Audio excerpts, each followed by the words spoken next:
It's the enjoyment of doing it that really drives me. I mean, making these things is the most fun I can have, really, you know. Because you're using your skills, you're using your mind, you're thinking of the future, you're thinking of the past, and then it's interesting to see what comes out of it, you know. So that's the exciting part of it, because you don't know what's around the corner.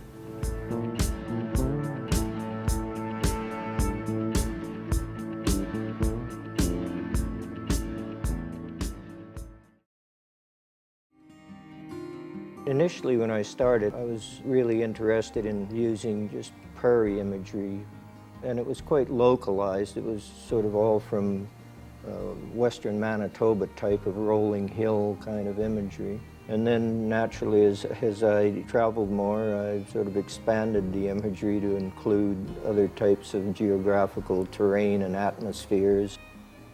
The imagery in a lot of these pieces is strictly just from memory. I never worked from photographs. They're just invented compilations, I guess, of different images you remember in your travels. So certain details, you know, might be from something that I may have seen 20 years ago and combined with something that I saw yesterday. It sort of fuses all into one thing. All of the pieces that I make start with sketches, just ideas as they sort of flash through your mind, and they develop into more and more detail. Initially, I make the shape out of fiberglass. Once I get to having the three-dimensional shell built, your relationship with the initial sketches tend to fade away, and after a while you're just reacting to the three-dimensional form before you rather than just going back to the drawing. I've used bone for many pieces. They're organic matter, like cotton, for example, so I do use just straight fabric dyes, cut it into layers, break up the pieces, and use the interior texture of the bone to make these land formations.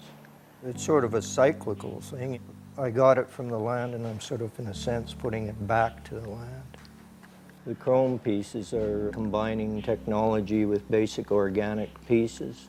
To me, it's the urban aspect of all my experience, I suppose. I still think of it as sort of a three-dimensional drawing, where the main component to me is the drawing. And I've always approached sculpture from the point of view that I can only see one side of it at one time. So as long as it looks good from this position, when I shift it over, and if it looks good from this position, I'm just hoping that in other people's experience the two connect. I suppose another thing that I try and do in my pieces is to have a sense of discovery in the piece.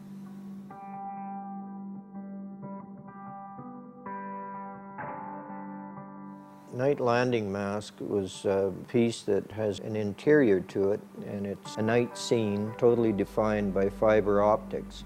With pieces like that, from a distance, they look like just an exterior thing, and then as you walk up to it, there might be just a small detail that catches your eye, and then before you know it, you've discovered a whole world inside the piece.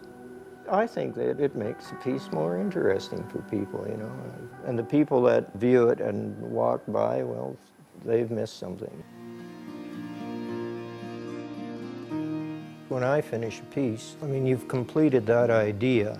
To me, if you don't detach yourself from the piece, it's always lingering in your mind, and to me it prevents me from getting on to the next piece and trying to do something different and a little more unique than the last piece.